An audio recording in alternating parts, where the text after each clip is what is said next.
అని చెప్తుంటారు. ఇలాగే మేము బతికామురా, ఇలాగే వచ్చావురా పైగా అన్నది మనం అనుకుంటాము, చెప్తాము.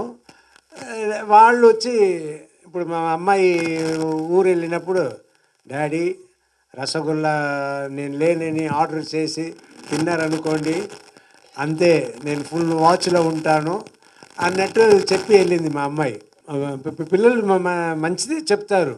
ఇప్పుడు రసగుల్లా అనేది నేను స్వీట్ తినకూడదు అని దానికోసం చెప్తారు. అలా ఈ బైక్ చేసినప్పుడు వాళ్ళు అనింది, డాడీ మీరు నిర్ణయించుకున్నారు ఏంటి, ఏదైనా చెయ్యాలి. అదే వాళ్ళు చెప్పేది.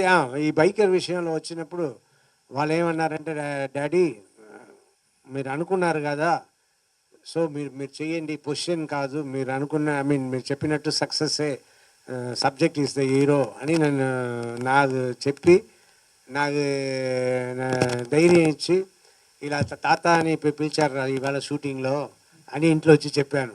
తాత అని పిలవాల్సిన వాళ్ళే తాత అని పిలవట్లేదు, వాళ్ళని కూడా డాక్టర్ మామ అని పిలిపిస్తా. సో ఇప్పుడు ఇవాళ వచ్చి తాత అని చెప్పాడు, ఇంకా రేపు సినిమాలంతా నేను తాత అని వస్తుంది అన్నట్టు పిల్లలకి అన్నా. పిల్లలు నవ్వుకున్నారు, వేసింది అంతే కదా అన్నట్టు. పిల్లలు వాళ్ళ విషయం, వాళ్ళ సబ్జెక్ట్, వాళ్ళు సినిమాలు చేస్తున్నారు, వాళ్ళు చేసేది మాకు సంబంధం లేదు.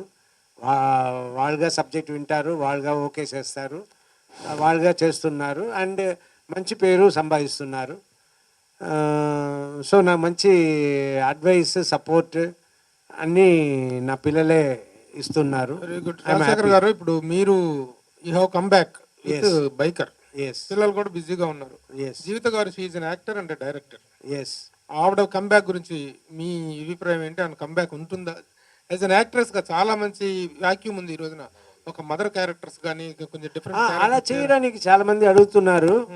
బట్ ఏంటంటే జీవితం లేకపోతే మాకు పని అవ్వదు.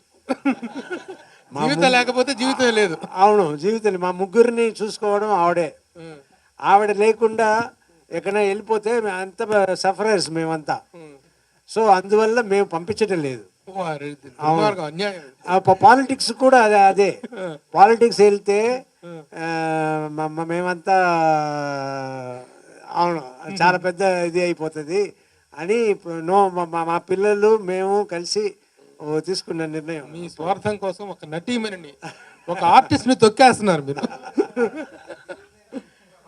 కథ అలాగే ఇంకా అలాగో లేదు, అందరి దగ్గర నుంచి కాపాడుతున్నానేమో కదా. సో ఆవిడ యాక్ట్ చేసి అందరు బాధపడకూడదు అని ఆపేస్తున్నానేమో. సార్, ఇప్పుడు గతంలో జరిగిన వివాదాలు, గొడవలు, ఆ అపోహలు అవన్నీ పక్కన పెడితే చిరంజీవి గారి సినిమాలో ఆఫర్ వస్తే ఏం చేస్తారు మీరు? చేస్తా, తప్పకుండా. అంతే.